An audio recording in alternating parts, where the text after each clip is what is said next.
Nikita Mirzani kembali jadi sorotan netizen. Nikita diduga melecehkan bacaan sholat.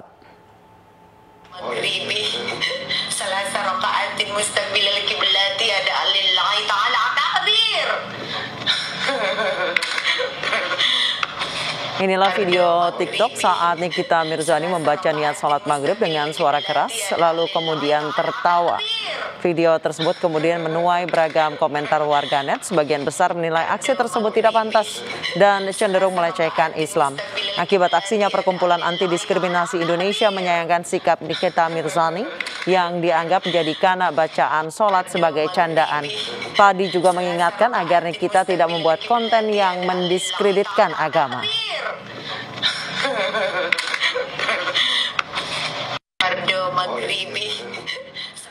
Pemirsa, secara hukum Islam apa sebenarnya melakukan candaan terhadap bacaan sholat? Sudah hadir bersama kami Ustadz Das'at Latif. Selamat malam Ustadz. Ya, Assalamualaikum warahmatullahi wabarakatuh. Selamat malam. Waalaikumsalam warahmatullahi wabarakatuh.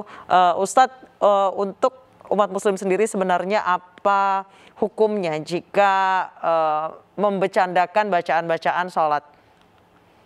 Ya, jumhur ulama, artinya mayoritas ulama menghukuminya orang yang mencandakan syariat, mencandakan bagian-bagian dari diantaranya sholat, itu dihukumi bisa menjadi keluar dari Islam. Dengan kata lain, dia dihukumi dengan kafir. Karena agama dibangun itu berdasarkan keseriusan, agama didirikan itu berdasarkan keteguhan terhadap keyakinan. Jadi kalau ada orang yang mencanda, mempermainkan apalagi bagian dari rukun Islam, itu bagian rukun Islam yang dicandakan, maka ulama menghukuminya dia bisa dikategorikan kafir, keluar dari Islam. Baik, dalam hal ini jadi bukan. Ya Ustadz, dalam hal ini ya? Nikita Mirzani adalah seorang figur publik yang memang sudah seharusnya memberikan contoh yang baik. Kalau dinilai dari hal itu kemudian digabungkan dengan hukum Islam seperti apa Ustadz? Saya justru tidak berkeyakinan orang ini sebagai public figure. Yang namanya public figure itu yang patut untuk dicontoh. Dia justru adalah pengadu figur. Ya, figur kegaduhan. Ya, dia bukan public figure, tapi dia public kegaduhan.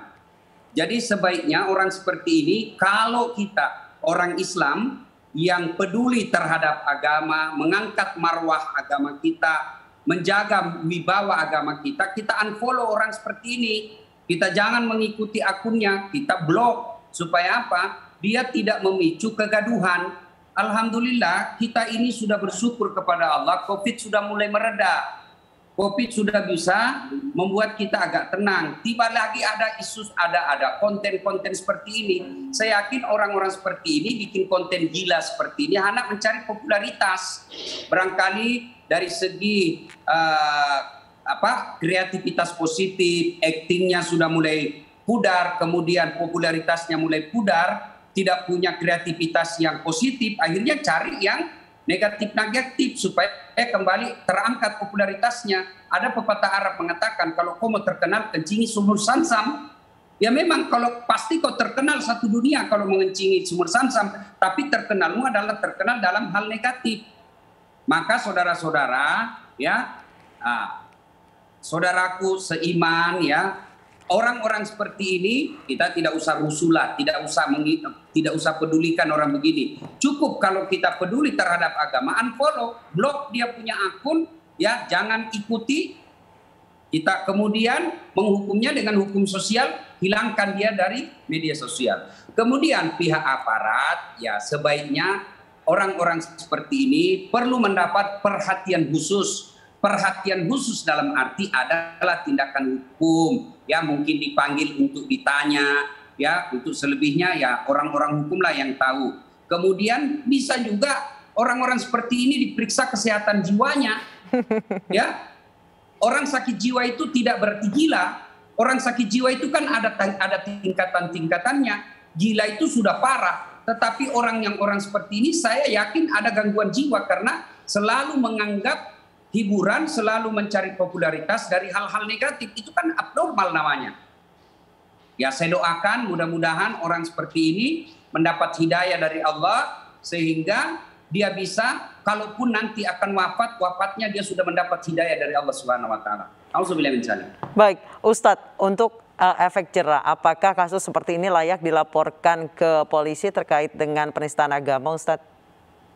Ya, sebaiknya meskipun tidak ada yang laporkan, polisi kalau melihat kasus seperti ini, ya mungkin ada riak-riak, ada potensi keributan, ada potensi yang mengganggu kemaslahatan umat, ya polisi saya kira harus proaktif untuk memanggil apa motifnya mempermainkan ajaran agama seperti ini, ya tentu perlu digali apa motifnya, sehingga polisi sebaiknya proaktif memanggil. Memanggil itu kan tidak langsung dipenjara, memanggil itu kan tidak langsung dihukum, tapi paling tidak dengan panggilan itu masyarakat menyadari bahwa ada perhatian aparat terhadap orang-orang yang mempermainkan hukum-hukum seperti ini. Kalau kita menuntut hal ini seperti orang seperti ini dituntut, orang seperti ini dilakukan pemanggilan, tidak berarti kita radikal. Tapi ini kita berupaya untuk menjunjung tinggi kemuliaan sebuah agama. Agama itu ketika melihat kebatilan, kan kata Nabi, apabila kau melihat kebatilan, pertama cegahlah dengan tanganmu. Tangan ini simbol kekuasaan. Ya, pemerintahlah di sini. Kita masyarakat tidak boleh main hukum, main hakim sendiri. Kemudian tidak bisa pabilizani dengan lisanmu. Lisan di sinilah ulama, aktivis dakwah. Kemudian tidak bisa itu kata Nabi, tegurlah dalam hatimu. Tegur dalam hati ini wujud konkretnya unfollow. Jangan ikuti akunnya, blok akunnya. Itulah selama-lama iman. Saya kira memang harus ada perhatian dari aparat. Sebab orang ini saya lihat sudah mengulang-ulang. Ya, karena dia tidak ada tindakan hukum, akhirnya dianggap remeh. Ya, saya tersinggung kalau Allah yang saya puja, yang saya muliakan 24 jam, yang saya yakin pemilik segalanya, lalu ada yang menghinanya dengan kalimat-kalimat seperti ini. Ya tentu saya jengkel. Kejengkelan itu tentu saya tidak mewujudkan dalam main hakim sendiri. Sebab kita punya hukum. Maka pemerintah dalam hal ini, kepolisian proaktif untuk melakukan proses hukum seperti ini. Proses hukum tidak berarti bahwa langsung dia dipenjara. Tidak. Tetapi adalah sedikit ya upaya hukum. Supaya orang ini juga tidak berkelakuan berulang-ulangnya. Karena dia tidak ada proses hukum, akhirnya sebebas-bebasnya dia. Dan seolah-olah negara kita ini tak berdaya menghadapi orang seperti ini. Baik Ustadz, mau tidak mau, suka tidak suka Nikita Mirzani ini banyak followersnya, baik itu di sosial media. Ia pun merupakan sosok yang dikenal oleh publik. Apakah ada istilahnya seorang public figure itu harus memberikan contoh yang baik, namun ia kerap kali memberikan contoh yang buruk, apalagi ini mempermainkan bacaan sholat. Apakah kalau misalnya dalam hukum Islam, apakah ada istilahnya tambahan dibandingkan orang yang bukan siapa-siapa gitu, tambahan hukuman dibandingkan orang yang bukan siapa-siapa? Ya, bagi saya perlu diluruskan dulu apa itu public figure.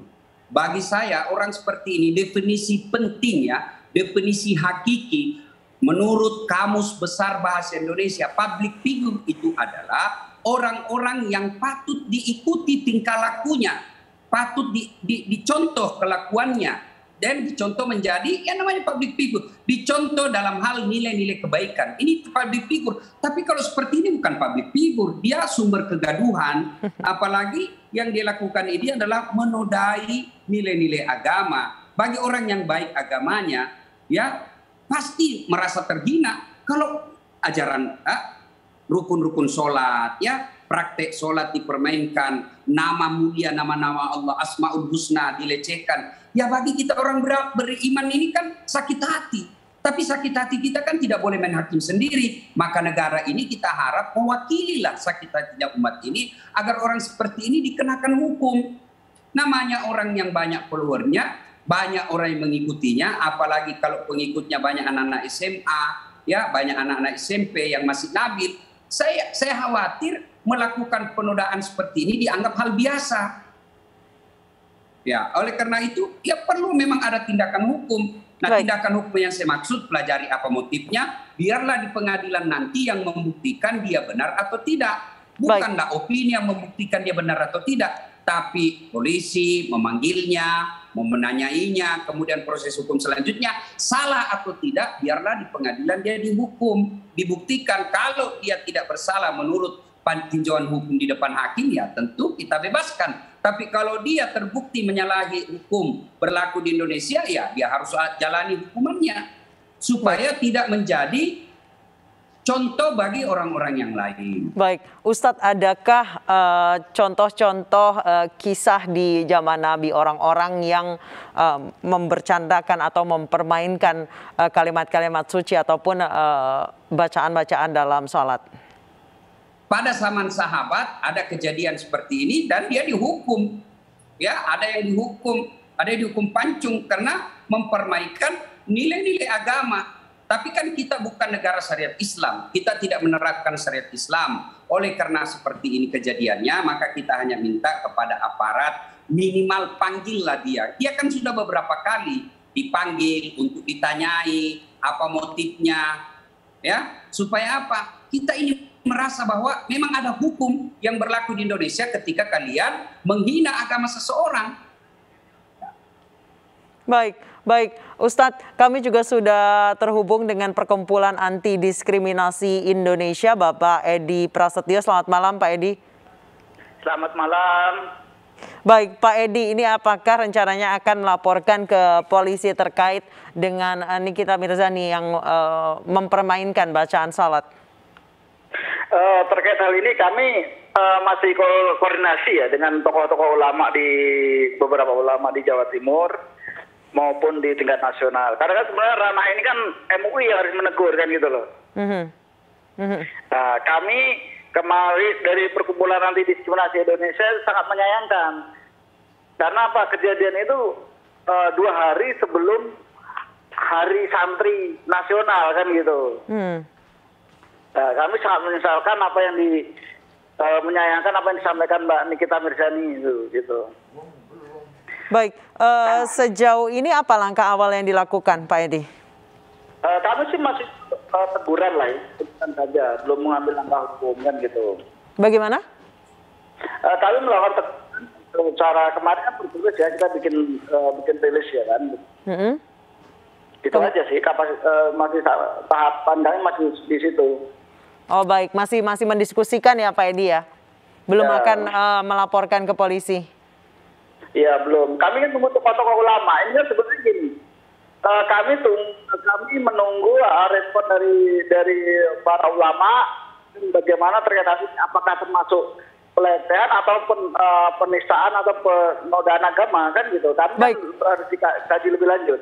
Baik. Ini ada Ustadz Dasat Latif yang juga terhubung dengan kami. Pak Edi bisa ditanyakan langsung mungkin ke Ustadz Dasat. Ustadz, menurut Anda apakah ini pelecehan? Tadi apa Pak Edi?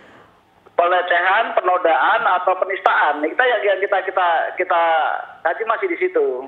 Baik, silakan Ustadz.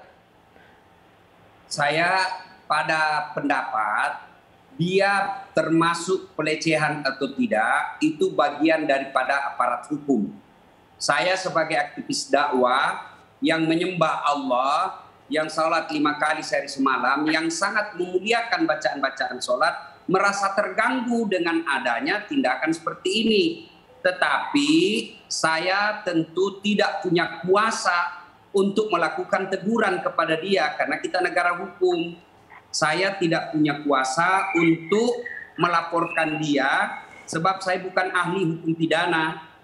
Yang saya bisa lakukan adalah protes saya seperti ini. Saya memohon kepada orang seperti ini agar tidaklah mencari popularitas, tidaklah mencari viral, tidaklah membuat konten yang bisa menyinggung perasaan agama, yang bisa menodai kehikmatan kita kepada nilai-nilai agama.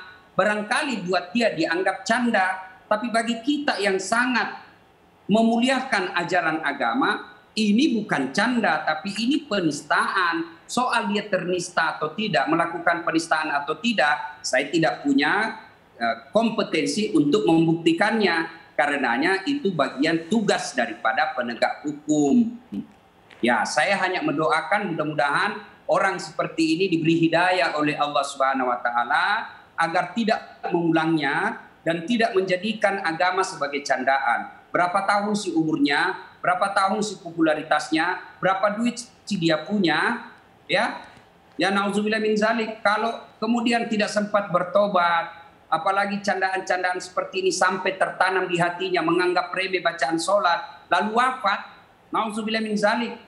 Ya, jangan anggap enteng lah hukum-hukum agama. Hidup ini hanya sebentar saja, mau kemana?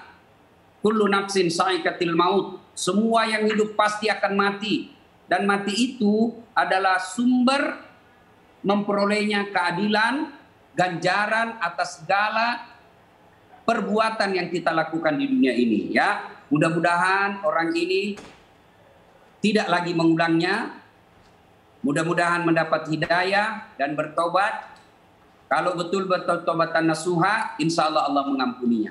Tetapi kalau diulang-ulang dan tidak punya rasa bersalah sama sekali, ya semoga Allah mengampuninya dan semoga Allah memberinya hidayah. Baik, saya ke Pak Edi. Pak Edi, ini menurut Ustadz Dasad, biarkan apa pasal yang digunakan, biarkan penegak hukum atau kepolisian nanti yang menentukan apa pasal yang paling tepat digunakan. Kalau menurut Anda seperti apa, Pak? Apa? Menunggu apa? Kalau saya sih menunggu terkait hal ini sebenarnya kan yang punya wewenang MUI maupun tokoh-tokoh ulama ya kan. Kalau kami dari perkumpulan anti diskriminasi sih sebenarnya menduga ya ada dugaan penodaan agama pasal 156A kan gitu. Gitu. Baik, jadi rencananya akan melaporkan terkait penodaan agama, Pak? Terkait hal ini kami belum bisa belum bisa memberikan kepastian terkait membuat laporan atau tidaknya kan gitu.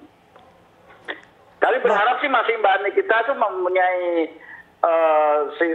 klarifikasi terkait hal ini, apa maksud dan tujuannya kan gitu loh, sehingga hal-hal seperti ini tidak terulang lagi. Setiap konten-kontennya kan membawa nama-nama agama kan gitu. Iya, baik, terima kasih. Baik, terima kasih Pak Edi Prasetyo, Perkumpulan Anti Diskriminasi Indonesia, dan Ustadz Dasad Latif telah bergabung bersama kami di